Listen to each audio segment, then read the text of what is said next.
Bamuli nga ye bwafuna ate emikwano outside this house. Oshegeera. Okay. Bamu advise banyingi awo. Afo kutubeeramu eno mwana batano bose bonna twayagala gwe. Okategedde. Batandika okumuleka okuba isolating. Kubanga alabanga wano kalozeza ku maanyi. Essuubi bwe nti bano bagenda mwongera amaanyi. Basuka ne bakuwaka akasooka. Oshegeera. Nati bakulaga essuubi. Then essuubi okulituukirizawo. Maana balife tetubategeera twategeera gwe. Ekivaamu weegobye ku banno. Weegoba ku banno ze embeera z'oteekawo. Entalo wamwagala mugeraageranye.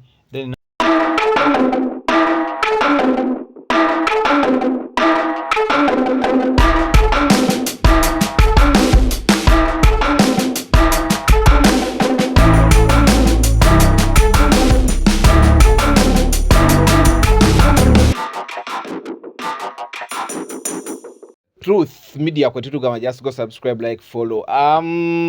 Buli kimu tukitambuze nga bwe kirina okubeera. Emabeka ko nabaga enda kunoonya ku Mark the Urban olwaka video ke nalaba omwana ng'agamba bwe bigaana byonna. Yagamba ziba bbiri eddako kabaka bulooka. Agamba ali ku gaali yo ne tugamba tujja kunoonya Mark the Urban atubule. Nalugala kati ate ennaku zino tubali bino twatulwana muteka wa bali ate ono yesiri solid yeyita Dansolo Maradona agenda kuba kitunyonyola endongo enaku zino ekyase ya magaali naye ne mulabako ne siza bingi tugenda kubanga twogera kawo katini naye nga ngenda kubajjukiza Ian Prayer akomewo kuva South Africa tugende wali Entebbe we yatadde studio tumuwagire oba kisoboka buli kimu ayina tune empya gyali mu kukola ne Fefe Busi akava mu kivulaawo recently ngenda bagamba waliwo abaana abato tulinawo Kin Bella mugende mumuwagire tulinawo Carlos Kai mugende mumuwagire tulinawo Sagonago Kananans abeera Mitiana tugende tumuwagire fene abo nayo kikutupu zaabwe mumanya ge bakozesa batusobola okubafuna nine Mark the Urban Mark the Urban Mark the Urban nzijukira ebiseera ebyo nali ku radio phone tuliba omuziki mu studio katatu gyabye yesebo kiti ali fit nsanso okulaba ko wa hambo nnyo kiki ndi hambo kweli ebintu byebogere olabika ate yo neti ekitiibwa kya Mukama bwemba nga kyemunda bamu ekyo nkyeyanza oliko ogamba mukatula k'ebisebuka munaye buli muntu ali entitled ku ndowooza ye buli muntu addembe okulowooza kyayagala n'okulaba ky'abaalabye nga bw'akyagala naye nga ffe gye tuli eno gye ndi sina buzibu musanyusa ebbanga libadde ddene The Truth Media twagamba aliyitamu adida n'akima munne naye nze tonnadda kukima naye mbadde sinnasomoka waliwo akabula waawo tusomoke feet awo kiba kyangu kuba kasita nsomoka waawo nze olugi nja kuba ndugudde kati abali eno nga musala busazi tebiriiko mbu pamiti ate kyate lwali kwekwasa nina omuyimbi gwe mbaddeko naye era nangamba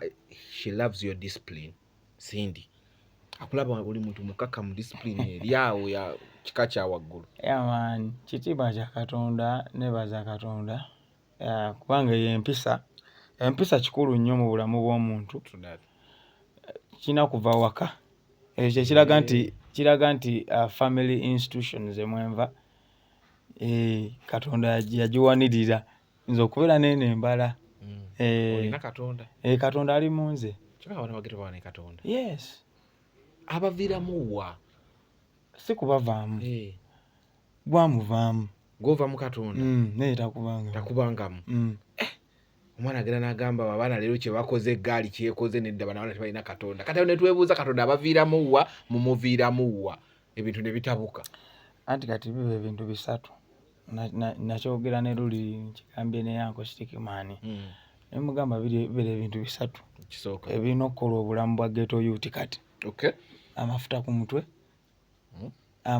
mutwe Yesu ku mutima ne sente mu wallet gumamu amafuta ku mutwe bogagazaaki anointing of the head anointing ate ka mzitu ya ghetto oyogera amafuta tuba tumanya ag'ennyonyi anointing on the head Jesus at heart money in the wallet biri ebintu bisatu ebyo tunabifuna society tegenda kyuka kati obuzibu buva ku ssente in the wallet kakati ebintu amafuta ne Yesu ku mutima bikola wallet.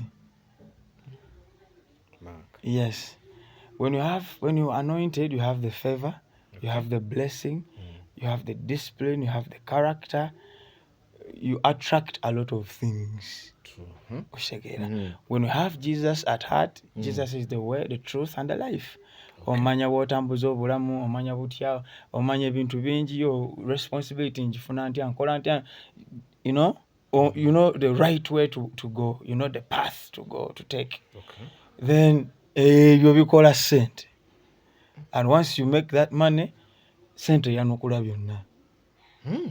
That's what it says scripture in the Bible. Money answereth everything.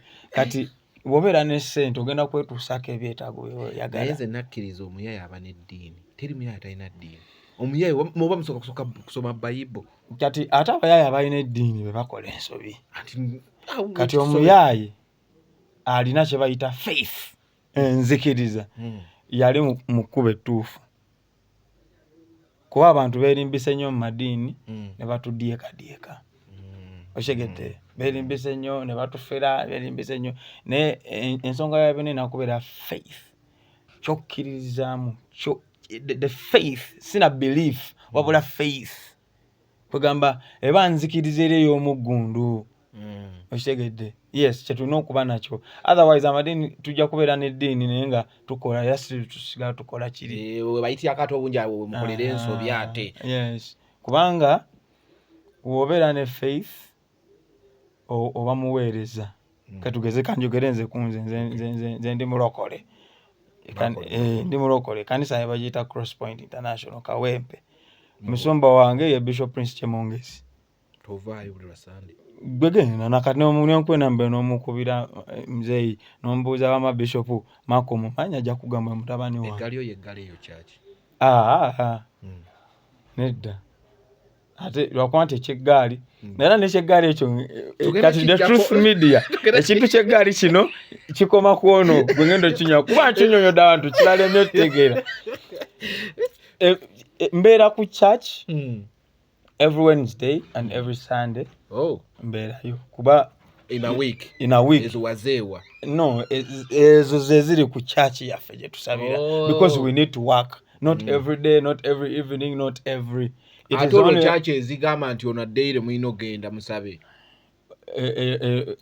Ezo nazo gye ziri nayo program erimu eyo church. Oshegedde. Nze mjensabira musaba lwakusatu omusumbo wange ngamba tulina midweek service. That's Wednesday tandika saa 9 mpaka saa 2 za kiro. Of course obonyose kumam mwenda za kawungezi nandi uliza mwenda 10 11 12 mu 2 6 hours. Yes, why tulinawo awe soka abantu mwe batuukira ebera ya kusinza kweteekateeka for the service. Then awe dake baya praise and worship.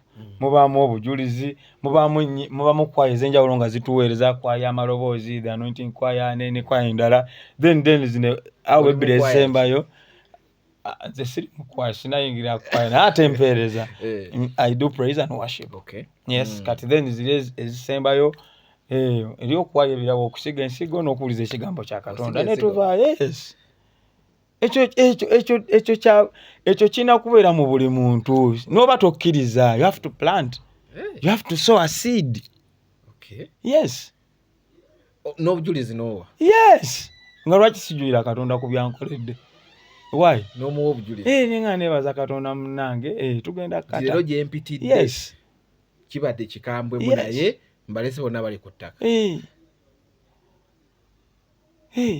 For the right reason. No bagaba naye nabadde ngenze naye nalese bali ku ttaka basinza nti omwana akuba endongo.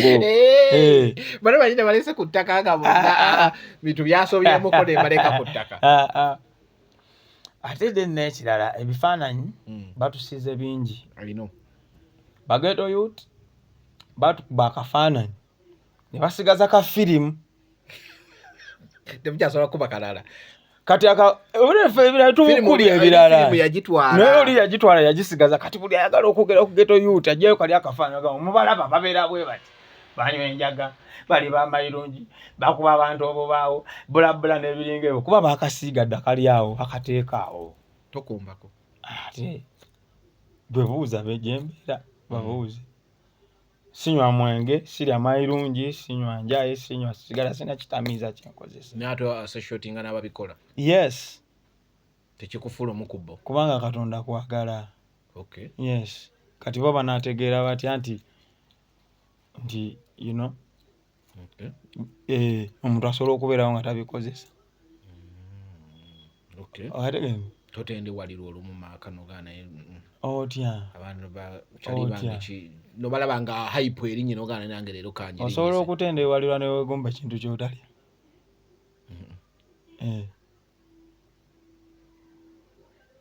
nina interview mugenda nkulabamuko Urban Mark the Urban tuli ku nsonga ezo ez'okuba nti no ebintu bino temubikola temukola ki wavaayo kono n'ovumirirwa ekikolwa ekyali kikoleddwa wane wa Sweet Kid n'ogamba bano abantu balina otuula oba walina wasiza oba wali ogeze wasiza wali ki n'olaba ng'olingana gwe kikutteko kinnuma kubanga abantu ababiri baali bakoze ensasage mu kiro ne bakera buli omu ng'ali mu ddwaliro kati ekisookera ddala geto kankuwa example nti geto nnyumba naye ennyumba erimu ebisenge ebyenjawulo buli omu alina akasenge ke mwasula kitegeeza ekisookera ddala tuli bawamu we are under the same roof geto kati enjawulo gye tulina nti mu nnyumba eno gye bayita geto buli omu alina akasenge k'enjawulo kaavaamu yenjawulo obwiki bano abantu abali waweeyo tebateekeddwa kumanya weebyomunju tebitottolwa okategedde kati webivayo ne bidda ku street kiba kyongera kuggumiza bano abateekawo akafaananyi kali abasigaza firimu abasigaza ka firimu kiba kyongera bakatiza kufaananya tetwabagamba kitegeera naye nga lwaki tuteekawo eyo embeera okitegedde lwaki embeera ebeerawo for example nze bonna mbadde nabo bataano bange nabakyaliranga even before bino nga tebinakola ki tebinabeerawo but nze muntu abeera happy if somebody succeeds mbeera happy tojja kunsanga na kimenke nebuzebuze oba tajja kunsanga nebulizebulizeeko yampitira n'agamba gwe mubbi gwe story ekisokojja wano mbeera kyeyo lwaki weekweka kubanga munnaye ffe olulimi lutukozesa mubbi gwe kitegeeza ki mu lulimi lwamu nga yona kuyita gwe story ekiggwe kyali gwe mbeera ki nsobola okuyita mbwa gwe mbeera ki akategedde nange musanga luli yansanga ng'ali ku piki ajambusa n'asibamu kati ne mu kkubo ne mubongako neyongerayo okitegedde n'olira kyekimu nefikigaza kyekimu nefiki nange kyali reset era nabadde naye okitegeera nti nze bonna bakyali saagala kugamba nti ngweno bonna just ngawo ngambe nti bisenge babyanjawulo mu nnyumba ey'emu muvaamu oli nga ye bw'afuna ate emikwano outside this house okitegeera bamu advice banyingi awo fe okutubeeramu eno omwana bataano bosi bonna fe twayagala ggwe okategedde batandika kubanga alabanga wano kaloozezza ku maanyi essuubi bwe nti bano bagenda mwongera amaanyi basuka ne bakuwaako akasooka essuubi then eryo essuubi okulituukirizawo maana bali ffe tetubategeera twategeera ggwe ekivaamu weegobye okuba nno weegoba kuba nno zezo embeera z'oteekawo entalo wamwagala mugeraageranye then nammwe bannamawulire abakola breaking news ekitegeera ne musasamaza abantu n'abantu bwe basasama olwa breaking news tebamanya nti baba babreakinze ani kati sokolindeko Magdi Urban abamawulire tuyinza okuba nze bawulerezaamu nga nze manyi lwaki nze ekigayitisa news ekintu ekiba kiguddewo something new ekitegeera wekigwawo very soon omuntu alina okiyigira nga nekiri kyogaye nti nno muteekeddwa it's a house nomanisa birina komeeyo kitegeeza bijja ku street mubirese mubamawulire anti kati wulira kyali badde news ne mutateekako ka breaking news anti kiba breaking right now anti kati ye interpretation ya mu bannamawulire mu diseffe abatategeera olulimi lwammwe bannamawulire ne breaking news is that news that breaks you. For example, omuntu katugeze omuntu gwomanyi afudde. Bwe bakugamba amawulire ago owulira otya? You break down. Oshegeera kati olwokuba mbugalina kuba olwokuba gwa mufuga kumenya kati ologana gasasamaza. But it's our job okulaga ebiri mu society. It is your job, right? Nemuleke gatuma breaking news because ga breaking ddala abantu. Okay. Lwakuba nti engeri gye ga breaking amu gali gradual. Jano okola ebisasamaza n'obikola webiggwayo genyini gakwefuulira ne gadda emabega. N'otukano Darius n'atukana okubuuza ne gamba omusajja we solo ki atali nawe edongo. Olugabagala nso kujja mu reverse gaku breakingira ddala ogenda okubeera awo nga Darius gwe yali anoonya takyamunoonya Truth Media tekyalabikawo oshegeera kyajja ku house bagamba ate ki ogenze mu depression oyagadde okwagala okulaga nti nkyaliwo okoze ebitajja oshegeera so kutegeera naye nga nze nvumirwa nkivumirira buli kikolwa kyonna every act eyobuta respecting muntu, no matter the age, no matter the status, no matter the background. Ebyo bikolwa kuba ebyo biri mu kuta society, biri mu kuta culture, biri mu kuta religion, biri mu kuta every discipline in life. Because people no longer have respect. Omuntu ne bamugamba nti obukadde magezi. Nti amagezi era nga wakula nago. These days wekiri kuva ddi. Just kati tugambe kale wekiri kubanga era amagezi n'obusiru. Oshegeera. But balina kwe basinzira ogamba nti obukadde magezi. Eriyo n'abeewana n'agamba mbuno oliwo mugamba tolina amagezi nkusinga amagezi ngolinga mugamba nange nekye nkusinga obusiru. Anti pakati ye era munaye tukitwale nti kati ye generation mwetuli ashitegeera at a certain point omuntu asobola okuba omutuufu bagamba nti omukadde magezi nga wakula nago kubanga tosobola kukula ng'oli musiru ate amagezi n'ogafuna ku myaka 9 oshegeedde so yego gabaga kwakaza kiko emyaka sikirako nyate wakugambira nti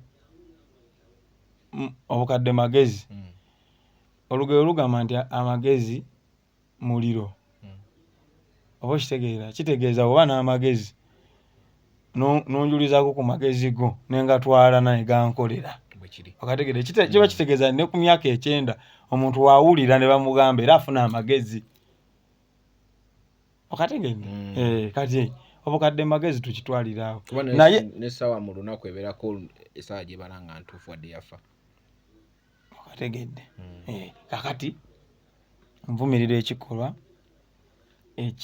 ekyokumenyawo respect ekikolwa ekyobuta respecting abantu ne bajja ne bawemula ne mu public ne bawemula ne mu church ne bawemuliramu ne mu mizikiti okitegeera abantu ne bayisaamu abantu abakulu amaaso okitegeera omuntu nemba mulimu age same bracket omuntu n'atategeera nti kituufu ono kituufu ansingako kino okategedde kati awo bwaba ogenda okuvawo simbo zino wammanga simbo ya being humble evaawo eyokukwata ebintu in a wise manner nayo neevaawo kugamba buli omu atwala ekintu nga waalabye disciplines ezenjawulo gakyetwala tolina kyoŋŋamba kati gwe bateekamu okutya yagamba munaye bye twabibalekera n'ekintu kyeyalikoze ekigatta ku ggwanga n'akiteeka emabbali kubanga agambye munaye ffe bye twabibalekera nekyeyalikoze nga kya mugaso nga kiyamba obulamu bwe olw'okuba alimu fiya eri agamba munaye bye twabibalekera. Waliwo akantu kano ke mutera okukozesa abaana ba geta self made tolina kyoŋŋamba anti kakati babyogera omuntu asobola okubeera self made wakati kankuwa example essaawa eno mukuliriza kya ggaali eggaali munaye eggaali maako yalina eggaali ate eggaali yali eno yayisiza mu bantu be banene abayisizaamu eggaali ekyo nekikola amawulire kati nemukutandika okukola panels eggaali ezo zibeeramu ababbi, eggaali ezo zikuba abantu, eggaali ezo naye nefuuka ensonga. Naye jjukira nga gwe tonnammanya nga tonnantegeera, waliwo abayimbi be wali otegeera nga bebakolera amawulire. Kakati nze bano bataano bange bano ne banteekako embeera ey'okumpuushinga nga tommanyi, ne babako we banteeka mu ttaala bwe wansanga. Okategedde? Kati essaawa eno ggaali mbi. Yes, mulimu we bagowinga unruly ne bakuba abantu ne babba abantu.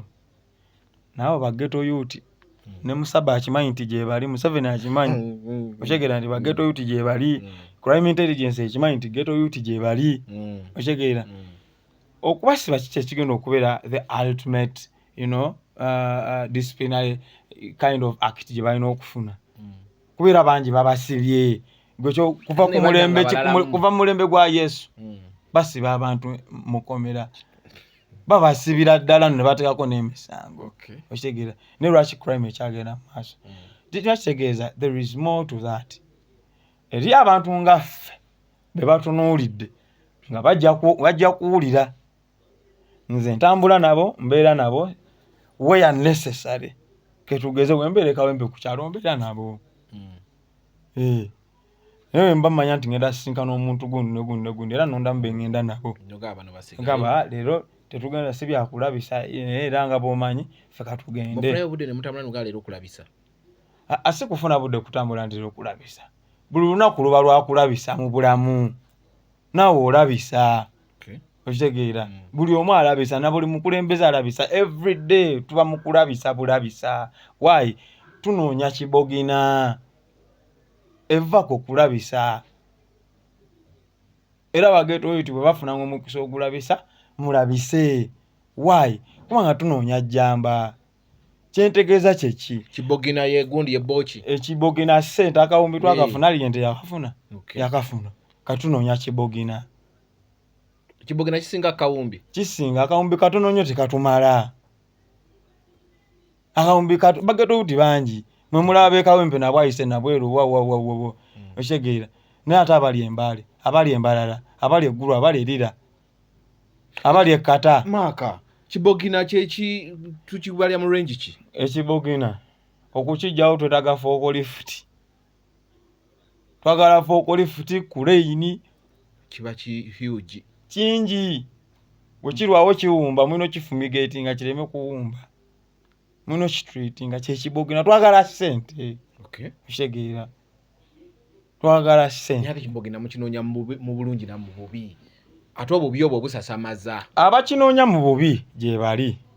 Kuva ku grassroots mpaka neyo waggulu. Maofisi amanene. Kitegeedde. Lwakuba bali temujja batunuulira nga babbe biliyoni za ssente. Era temujja nabajjako interviews bwezi. Temubanyega yo tandika otya. Batukkiriza. Okategedde. Kitegeedde ekyo. Naye kati ffe mutufuna ne mugamba nze ebigambo bye ngamba abantu bwe kuba kulabisa labisa otyakera ku makya genda ku mulimu gwo guyonje. Tekawo emaaliyo. Beera ne customer care. Awo oba olabisizza. Okukuba kulabisa. Okitegeedde. Kati era wajja kuyita ebbanga tojja kuwulira kuba okola ebyo ojja kuwulira abantu abasajja oyo mulogo oba balogerawa. Naye ng'okola ebintu biri simple. Okedde ozuukuse osabye Katonda mpa omukisa Mukama Katonda gye ŋŋenda. Okedde otuuse ku mulimu oguwonze eri Mukama Katonda. Oyezeewo. Opepeseewo fiti walabika kyonjo nnyo. Oyazeeko emaaliyo. Otandise okuyita bakasitoma. Obaguzaawo oliko akamwenyumwenyu. Obaguza bagitegedde emaali. Oba olabisizza. Kye ŋŋamba nti bw'ofuna omukisa ogulabisa alabisa oba olina omulimu gukwate ng'akalira. Okitegeera. Kati abantu abatabitegeera gamba alagidde. Oyo alagidde bakuba abantu. Kuki? Nze ani alina obusobozi obulagira abantu okukuba abantu? Banti yatugamba akabonero ngatto. Engatto zino zirepresentinga hustle. My shoe represents my hustle. Not kulinnya muntu. Si kulinnya abantu. Akabonero ngatto. My shoe represents my hustle. Okitegeedde.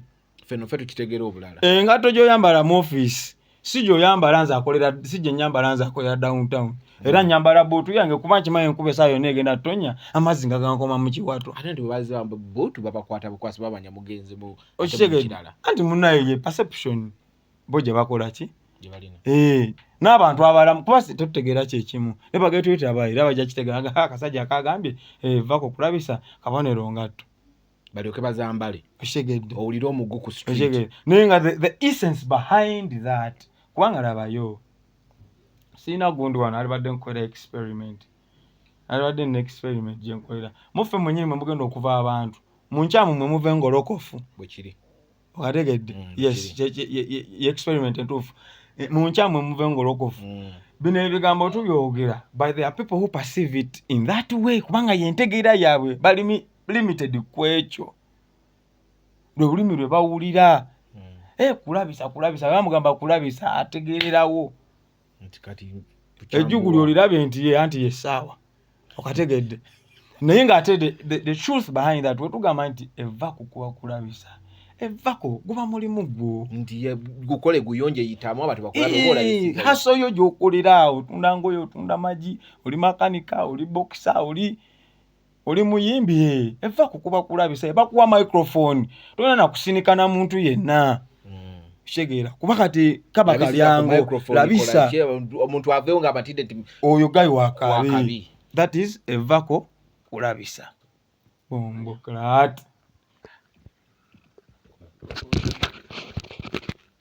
okay Magdi Urban bana abatula mujja tugira tukyusa mu location tulabenga ekintu tubawo ekilisted obadde okyangamba mbadde kyakugamba ngokyali kucyengatteyo nti abaana olwagamba akabonero ngatto abaana abakitu bakitegeera bubi ate boy nga tobagikozesa tebakitegeera bubi naye we batu boy bakifuna kubanga labayo tuso abantu balina entegeera yanjawulo okitegeera omukulembeze w'eggwanga lino ow'ekitiibwa Yoweri Kaguta Museveni asobola okujja n'agamba nti abavubuka ntadde emiliyoni 1,000 mu sako yammwe katugeze eriyo abajja okuva nga bategedde butya sako bwezoperatinga eriyo abagenda okuva nga bagamba omusajja atuwadde ssente zaffe muzireete nga tebabanja bubanja okategedde kitegeeza abantu balina entegeera yaki yanjawulo waliwo n'avaawo nga already ye akubye ne ku site bayiwe seminti okategedde kitegeeza ki eyo eba entegeera etomunenya kuba ddembe lye eddembe baalituwa gavumenti ate ddabwe bange omuntu okuba nga alowooza nga bw'ayagala so kati bwe twogera ebigambo ebimu sometimes ng'abantu tebannabibuukira oba kukola bikolwa oba kubaako bye boogera abantu kubaako bye bawabya basooke beebuuze ebigambo bino lwaki obyogera kuba bya mugeto kankuwa example nze nayimba oluyimba wuhu nendeeta akagambo wuhu okitegeera kati abantu abasinga bwe bawulira akagambo wuhu ng'olina kukwatamu bibyo kudduka miki kudduka misi olya uhu naye okimanyi muganda wange bwe yajja n'akongerayo buli omu n'akategeera ne kabanga ne mu parliament bakakozesa kati abo nabo baali batwaza bakozesanga mu parliament kitegeeza mu nkyamu mwe muli kuva ffe engolokofu era tugete jakyuka mpola mpola once people understand the perception to which we speak these words. Okay, Magdi Urban, ebyo byonna obyogera nti already you preaching kyoyagali ekintu ekituufu gye bateekeddwa but mumwe mwennyini mubaamu already ngenda kuwa incidents one of the incidents twabadde wano ku kisaawe nga bagulawo ekisaawe ewa Haji walabye bino byonna incidents zabadde kuki ku internet waliwo ayogera ne munne omu from nowhere n'amuwa you get nti already tulabye nti no walinga waliwo ka harmony akagenda mu maaso but still mu gundi obwo mwennyini eyo incidents ne mubaamu ekivaamu ekitali kya bulijjo kakati kankugamba amazima singa wabaddewo okulwana okwekuba singa kyabadde kirala nnyo awo tewabaddewo okulwana nkukiriza nzirikanya naawe 100%. Yes. But still mwabaddemu empulunguse kati watya ng'abadde beebuuzaako in a punch form. Kankuwa example ya bisolo waliwo ekisolo kye bayita endiga endiga bwe zeesanga zeetomera mitwe. That's how they greet.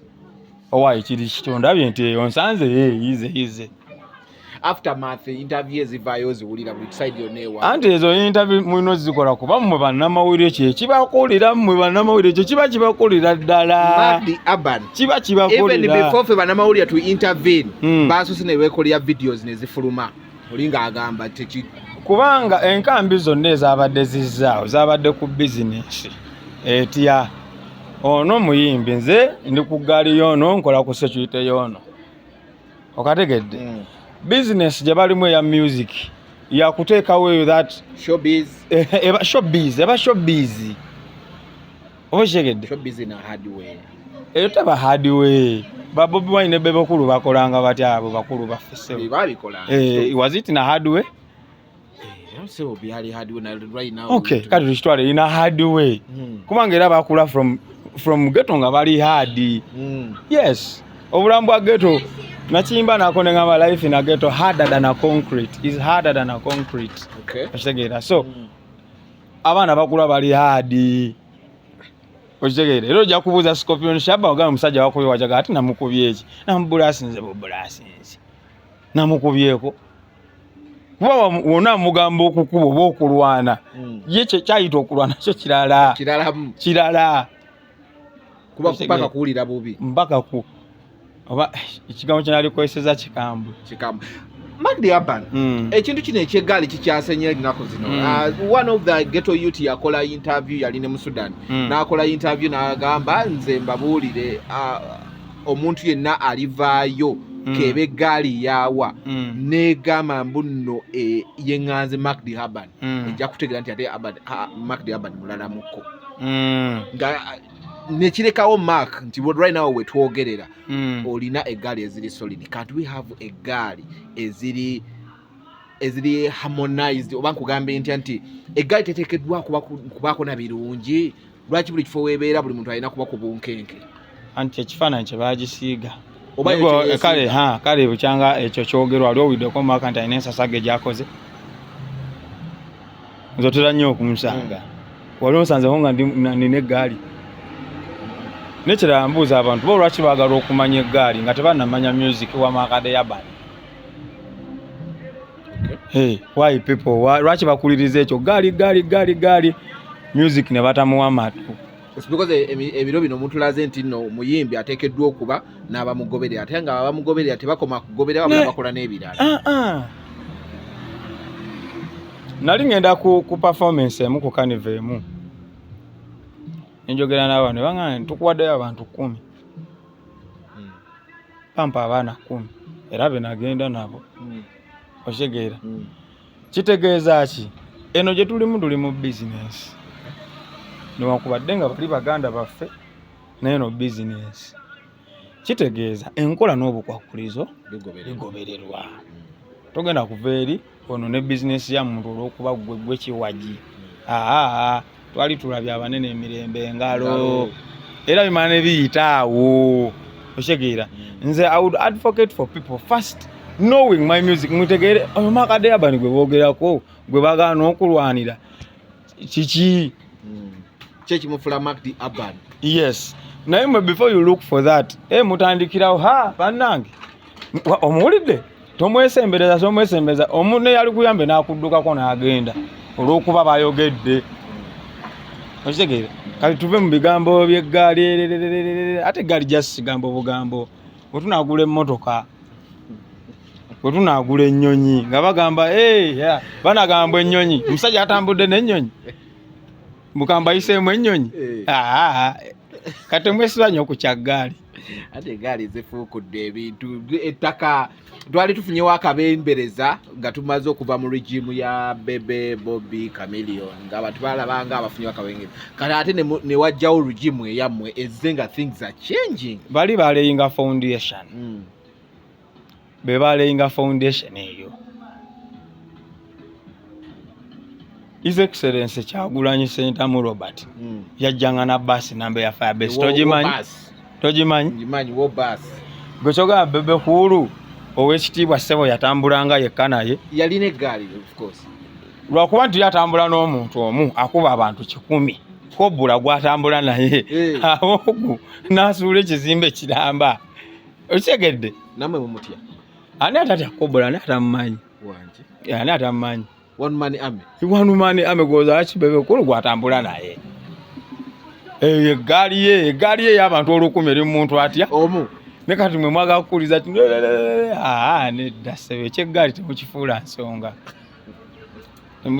nsonga kyogamba gwe oba ova mu famire eka olinayo baganda babalema obeegaana nedda kyogamba oba osobola okutambula nabo ate n'oluusi waliwo lutabayita kati wakugamba nti mune tugende ffena nayingira emmoto ogenda mugafoloma olumu namwe mutyamuko nga mutambudde nabo oba muno okutya kuba sometimes kuba you are not above the law kituufu otegeera ate n'emisango gino ogiraba tegiri specific nti guno omusango bwe gutyo waliwo egiri specific naye waliwo egitali specific ogenda ne ku poliisi ne bakugamba omusango nga toguwuliranga naku otegeera basobola n'okuteekako ogw'okuba enkuŋŋaana ezitakkirizibwa so obamu ne kuli okutya otegeera but ng'omuyimbi oba nga artist sometimes ate mu bo mujja art for example nze ndi freestyle nkuba freestyle nsobola okutunuulira era ennyimba zange ezisinga nzidriving awo mu ghetto gye nakulira ekitegeera Wampodo ekitegeera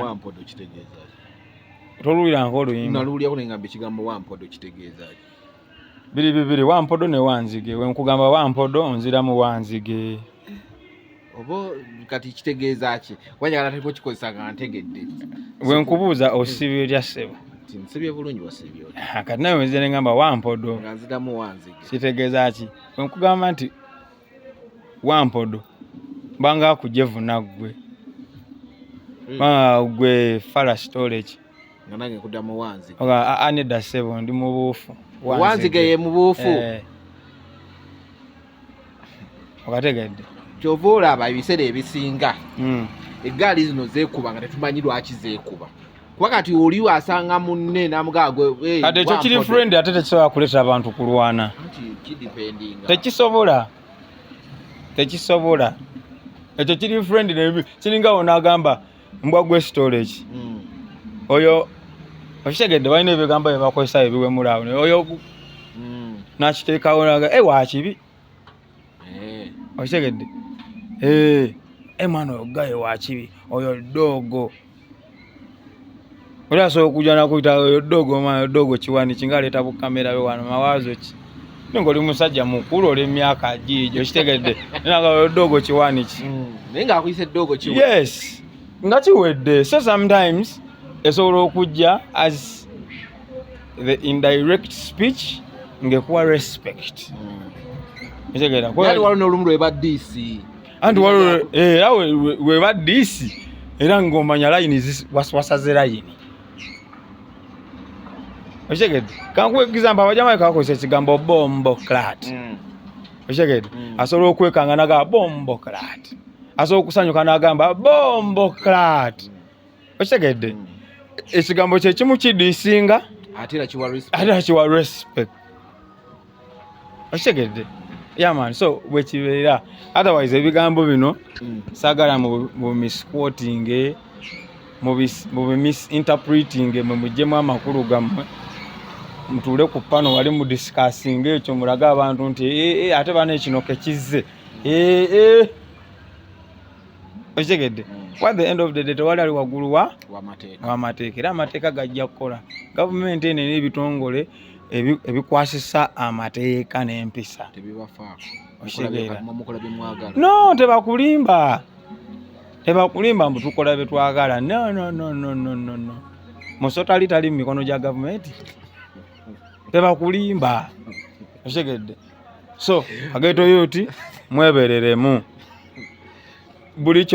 buli kyonna kitugezaako okuleeta bwe kiba kukagoba fiiti kunoonya ssente kukyusa bulamu kufuula maama proud olumu mukagobamu mukasusse oli n'akagobamu n'ayitawo weyandikomye bwe mba ku mulimu gwange ne ngukola okuzibya obudde okukya mba nkoze nsobi ki at the end of the day government yagala omusolo ne ifris yo bagitutaddeko kati wenkagoba mpaka kuwulira bubi tekiba kizibu nsubira n'omukulembeze abalina kunenyumiriza mwaga bageto yuti bakozi naye makdama ne mubeerako keeyo nga muli like somewhere ne mwekulira ku masimu n'ogamba munno naye awo leero wayiseewo kyewakoze tekiriiyo ne mwerungamya geto ekola bweti bw'okola ekintu nga kireese emiwunyo tewali naakugamba wabula olaba wekanga oli wekka nga batandise nga buli omu akulaba bulabi ekyo kakikulaga.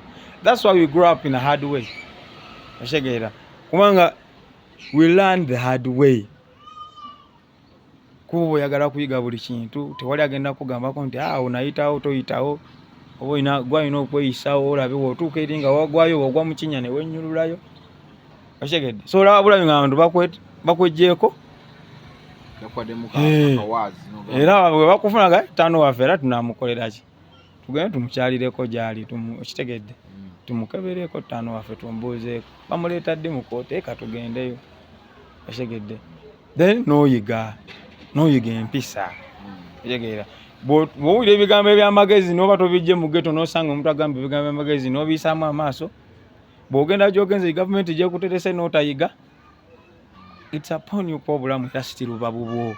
Okay. Nsigaza ndowooza ebintu biri twagala kwogerako ku show y'ogenda okukola ebweru naye tugiyiseemu naye ki ekireetera abaana ba ghetto youth n'eggaali okugukuma azin what najja ne bagukuma n'osanga nga already buli kimu we bali nsasagga enjereere nakusasa ne mugamba nti ghetto nyumba erimu ebisenge biki bingi of course ewaka tewabulawo kwerumaaluma. Oshegedde musobola okubeeraawo ne mwerumaaluma mwana we gayi yakola bane ize tujja kwegwako tujja kwesanga.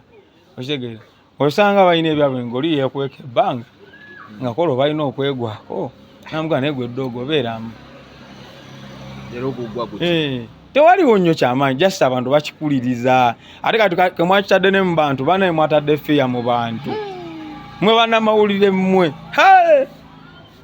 mutula kuzipano zammwe kaakati analysis namba ne baku kintu kitya kimu you're breaking artists muba mmenya indirectly bagenda tuka ekiseera nga ate era nammwe mwe muva abantu abagamba kati olaba Gaza kyakola naaliye bw'olina okuyitaawo aze kyo nkivumirira ati gwe okivumirira naye eriyo abakikozesa nze tebankaŋŋamba omusi babiri nga bansanga kubanza embadde n'omuyimbi omu olina gyenagamba obuzibu olina ennyimba ennungi naye obulamu kabuli tonakolayo nsasagge tonakolayo kikozesa mawulire kubanga oli evere weeyo abantu bakutegeere ng'oli akikugamba ali munamawulire is a media personnel ngate yoli gwowa respect n'ogamba ani okitegedde kati sometimes n'ogwo omuliro ogubeerawo sometimes era gwokumirwamu eno ne museesaamu mmwe so that mwe musobole otula ku podcast zammwe muwande nammwe mufune views ne likes mufune n'abajja anti kakuba hit olina janaga sebo nange naga akakaddawo nzo okuyisaamu wano kyangu kana ffe nokuza Truth Media tunoonya buno tugaa nti ono asaanidde otuulako eryo nno n'abamu ng'akumanyi ne nakulaga mbu gwe sikumanyi kubanga tonnakolayo kantu katambuza podcast ye na media platform ye nakulaga mbu takumanyi abaana bakendezeemu kose ekiteekeddwa ebikolwa ebyo byonna nze mbivumirira sibiwagira ebi inciting violence ebyo ebireeta crime ebyo ebireeta ebikolwa bya disrespect, indiscipline, disobedience, okulwanalwana okutaggwa, okuwemula, okubeera vulgar. Okitegeera mbivumira si bya bwa Katonda, si kya buwangwa, si kya nnono. Okitegeedde kuba buli kimu kina essala kyakyo ne Bayibuli bwekyogera waliwo ebina okubeerawo ebitalina kubeera. Okitegeedde yes si kituufu. Okay, Dansal Maradona erinnya walyongerako balimpa balimpa ebe nali nkola balimpa nga ali machinga no ga quality taking on kantu taking on ate ndiyimiriza kituufu ogenda fulumamu twebaza ogenda ku sheyo ogenda fulumamu ngenda kata ogenda kata naye but ya community restore badge ngenda okubeerako ku Friday no everything is safe, everything is good, because manyi lwaki nti olw'ensonga emabegako ffenna tubiwulidde bibadde biva mu ezo shows side eyo so buli kimu wakitundemu nga kiri safe kiryoke kuba nasose tiimu yange management yange yasose kebera neraba emitendera emituufu mwenina okuyita era ezo requirements twazifunye then we accepted.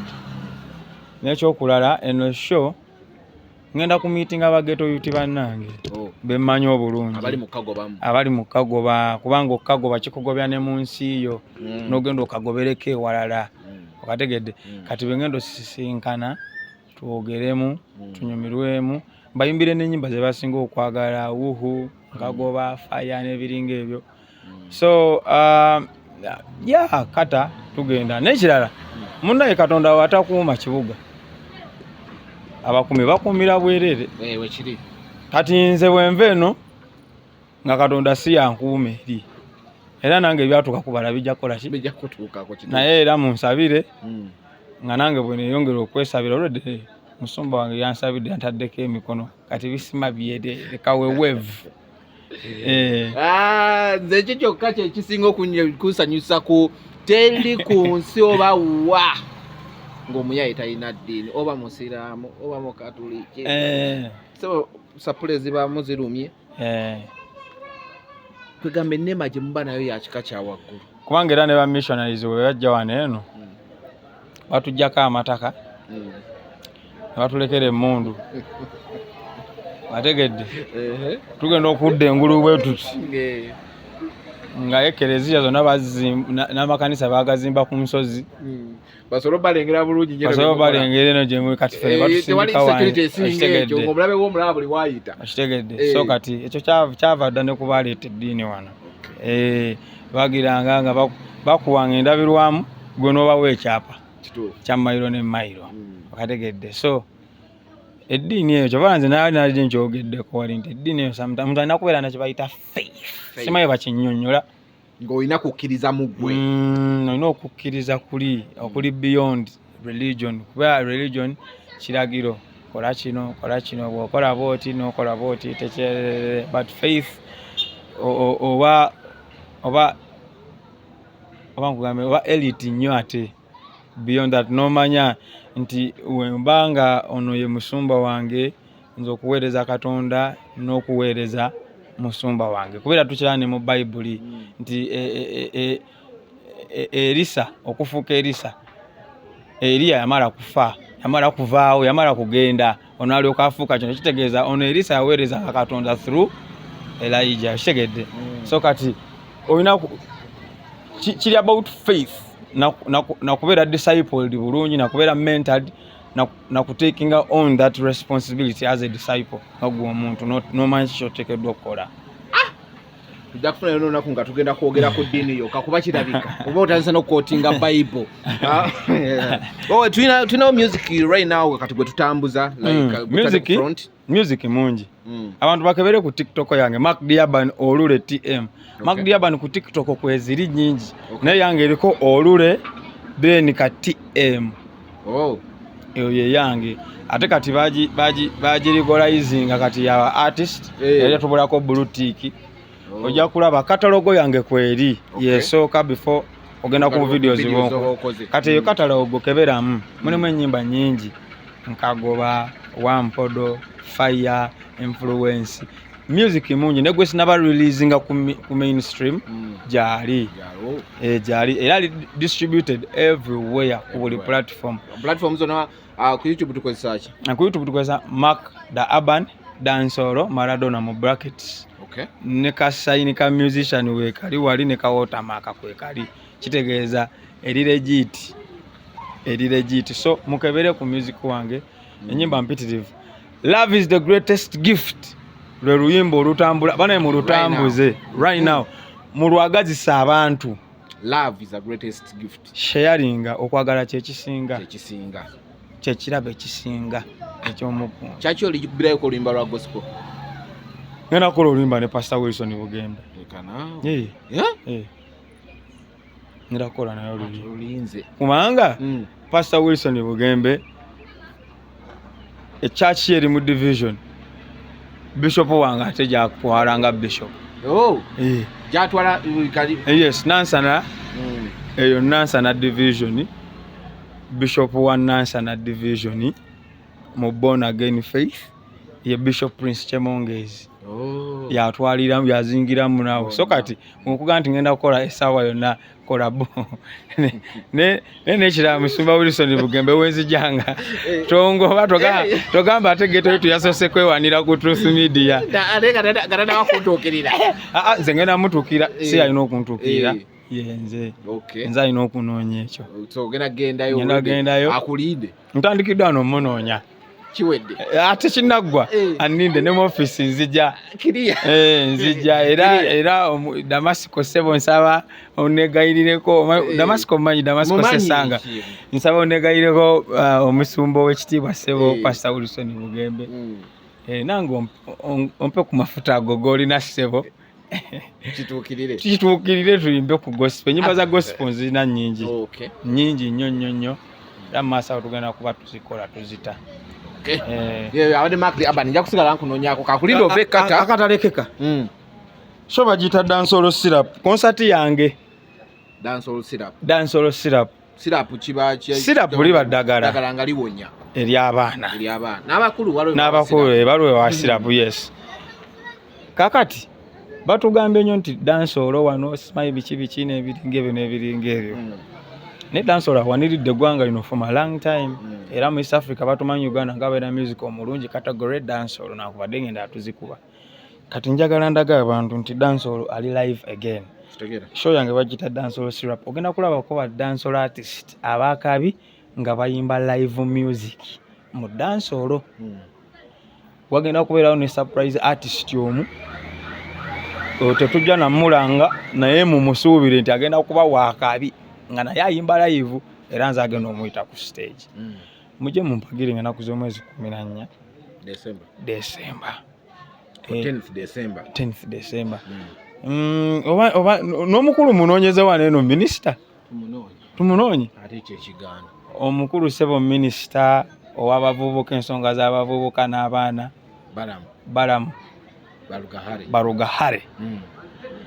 Sebo w'ekitiibwa nagenda okusaba ekifo ne baŋŋamba sebo nti awo sebo gwalina ttenda yaawo ne ŋŋamba bannaye nzaani okuyingira ttenda y'omukulu. Kifo ki? Akamwesi. Kakati sebo w'ekitiibwa mbadde nsaba mpite mu office yo sebo. Ekifo bakimpe sebo kuba kiri wakati ekifo kye tulina ewaka ewaffe ye Kawempe. So njagala njikole abageto youth 14th December bajimpe sebo. Gwe wonna ayogera bajja kuwuliriza kugwe tewalisobola gaana obimanyi yesebo. Kiwedde sigala kwongerako. Wakutagingibwa atubuulire. Wesirinenga webale. Kituwe tukikole. Webale nnyo kujja nononya amazima n'abalala bagambe eyo. Omwana oyo mumunoonyeeko. Bategere ekituufu. Baleme kwogerera eyo mu nkulu. Ebintu bino teme nabyo bireeta nkola ya kigeto kyemeza. Ono ataddewo kino ne wagongera nga bwekiri. Abantu balina okumanya the good stories behind ebyo bebalaga mu bantu nti kitegeeza kino nga tesiwe kiri. Amazima gajja luvannyuma already bino bye bisooka. Naye kuno sagala gajja luvannyuma. Gasooke maaso. Gatusookeyo amazima gagenda tutaasa bingi nnyo. Ize bampita Mark the Urban okuva Gaza Kawempe.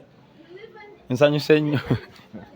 Oluyimba weta love is the greatest gift. Lunoonyeeko lutambudde buli wamu ne Jamaica gye twabagamba nga wano.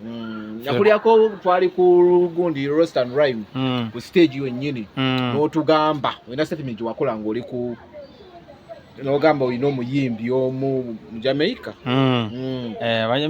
Mbalina bangi ne we are yet to release that music kubanga yeffe tuliko era yeffe tuddako akabonero ngatto, eno mission Kibogina eva ku kulabisa bufuna nga time ne moment ey'okulabisa labisa bagala nnyo.